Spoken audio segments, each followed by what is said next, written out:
নমস্কার, কেমন আছেন সবাই? আমার একটা নতুন ব্লগে আপনাদের সবাইকে স্বাগত জানাই। তো এই রেসিপিটা গত রবিবার করেছিলাম, বাটার চিকেন। কদিন আগেই ছেলে মেয়ে বলছিল একটু বাটার চিকেন খাবে আর একটু পিকনিক করা হবে। তো ছাদে বসে ছাতা মাথায় দিয়ে বাটার চিকেন আর ভাত খাওয়া হয়েছিল সেদিন। তো প্রথমে রেসিপিটাই চলে যাই। কড়াইতে অল্প সরিষার তেল দিয়ে গোটা গরম মশলা আর পেঁয়াজ দিলাম, বেশ খানিকটা পেঁয়াজ দিলাম, দুটো বড় বড় সাইজের পেঁয়াজ।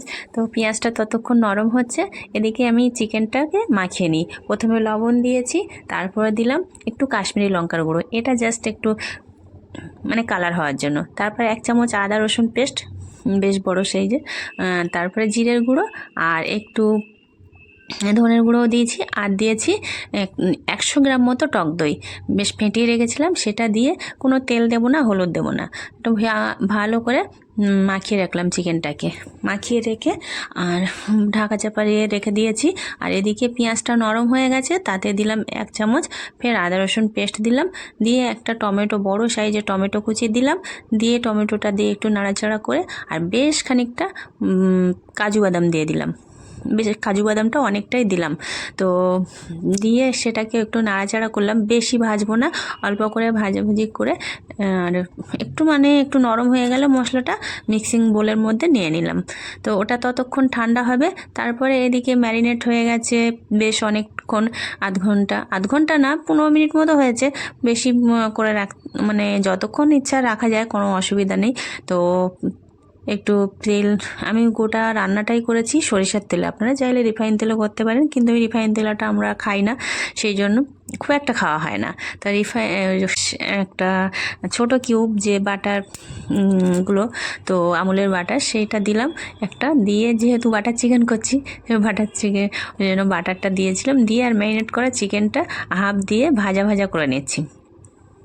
আর এদিকে যে মশলাটা করে রেখেছিলাম, ভেজে রেখেছিলাম, সেটা ঠান্ডা হয়ে গেছে। আর ছাদের মধ্যে একটা বোর্ড লাগিয়ে দিয়েছে, ছাদের মধ্যে রান্না করছি উনুনে, শীতকালে বেশ ভালো লাগে। আমার ছেলে একটা বোর্ড করে দিয়েছে, বলে তুমি এখানেই সমস্ত কিছু করবে, মশলা টশলা। তো ওই মিক্সিং জার ফার ওখানে লাগিয়ে দিয়েছে, তো সেখানে মশলাটা বসে করে নিচ্ছিলাম। এদিকে মাংস একবার ভাজা হয়ে গেছে। তো হয়ে যাওয়ার পরে বাকি মাংসটুকু সেটাও দিয়ে দিলাম, দিয়ে একটু পকোড়ার মতো, তবে বেশ মানে বেশিক্ষণ ভাজতে লাগে না, অল্প একটু ভাজলেই হয়ে যায়। তো ভাজা ভাজা হয়ে গেল, তো সেগুলো আবার সব তুলে নিলাম। আর এদিকে দেখুন আমার উনি একটু ছাদটা দেখাচ্ছিল, মানে কি সব আমি ছাদে রান্না করছিলাম সেটাই দেখাচ্ছিল। তো ছাদে এদিকে ইট ফিটগুলো রয়েছে, কিন্তু এই ইটগুলো কিন্তু এমনি মানে উপরে কাজ হবে বলে রেখেছিল। তো যাই হোক, মিস্ত্রি রেখেছিল সেই কোণাটাই, যাতে একটু হাওয়া না লাগে, ওই উনুনটা ওখানে রেখে রান্না করছিলাম। তো তারপরে কড়াইতে আবার যে তেলটা ছিল, মানে মাংসটা ভাজা ভাজা হয়ে যাওয়ার পরে বাকি তেলটুকু ওর ভিতরেই মশলাটা দিয়ে দিলাম।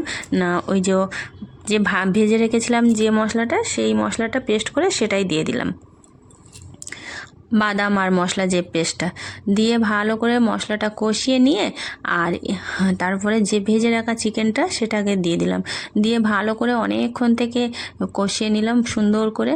আর একটা সুন্দর না গন্ধ আসছিল, বেশ বাটার দেওয়া আছে তো, বেশ সুন্দর গন্ধ আসছিল। তারপরে যেটাতে ম্যারিনেট করে রেখেছিলাম গামলাটায়, সেই গামলাটায় গরম জল দিয়ে ভালো করে নাড়িয়ে চাড়িয়ে, আর মাংসটা কষানো হয়ে গেলে তো সে জলটা দিয়ে দিলাম। এতে কোনো তো আলু টালু দেবো না, আর জলটাও বেশি লাগবে না, যেহেতু চিকেনটা আগে থেকেই অনেকটাই ম্যারিনেট করে ভাজা ভাজা হয়ে গেছে, সিদ্ধ অনেকটাই হয়ে গেছে, সেই জন্য সিদ্ধ হতে আর বেশি জলও লাগবে না, যেহেতু চিকেন, অসুবিধা নেই। তা ঢাকা চাপা দিয়ে রেখে দিলাম, দেওয়ার পরে 5 মিনিট পরে, 5 থেকে 7 মিনিট পরে দেখলাম চিকেনটা একদম নরম হয়ে গেছে আর বেশ গা মাখা হয়ে গেছে। তারপরে সেটা খুলে আবার একটা কিউব বাটার দিলাম, মানে আমুলের যে বাটারটা, 2টো কিউব, একটা কিউব প্রথমেই ভাজার সময় দিয়েছিলাম, আর একটা হয়ে যাওয়ার পরে দিলাম। আর একটু মিষ্টি দিয়েছিলাম ব্যালেন্সটা রাখার জন্য। আর তারপরে গরম মশলা দিয়ে, শাহি গরম মশলা দিয়ে নামিয়ে নিলাম।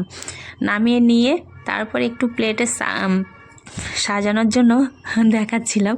তো আমার তো বাটার চিকেন হয়ে গেছে, আর এদিকে আমার উনি আবার দেখাচ্ছিল যে এই যে ফুল গাছগুলো না লাগিয়েছি, তা ডালিয়া তো ফুটেনি, এবার এখনও ডালিয়া ফুটেনি। ডালিয়ার চারাগুলো ছোট্ট ছোট্ট এনেছিলাম, তো মানে বেশ সময় লাগবে। তো এদিকে তো প্রচণ্ড রোদ লেগে গেছে, সেই জন্য আমার ছেলে ছাতাটা টাঙিয়ে দিয়ে গেছে, বলে মা তুমি এখানে রান্না করতে পারবে না এই রোদ্দুরে, তো সেই জন্য ছাতাটা টাঙিয়ে দিয়ে গেছে।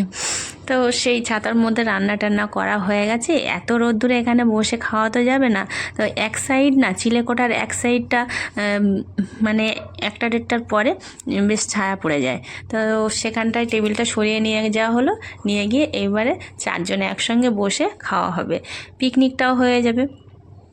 প্লেটে যখন সার্ভ করছিলাম, আমি এখনই ভয়েস দিতে দিতে জিভে জল চলে এসছে, বেশ সুন্দর হয়েছিল খেতে। আর ছেলে মেয়েকে জিজ্ঞাসা করছিলাম যে পিকনিক হচ্ছে, তা বলছে হ্যাঁ একসঙ্গে এই টেবিলে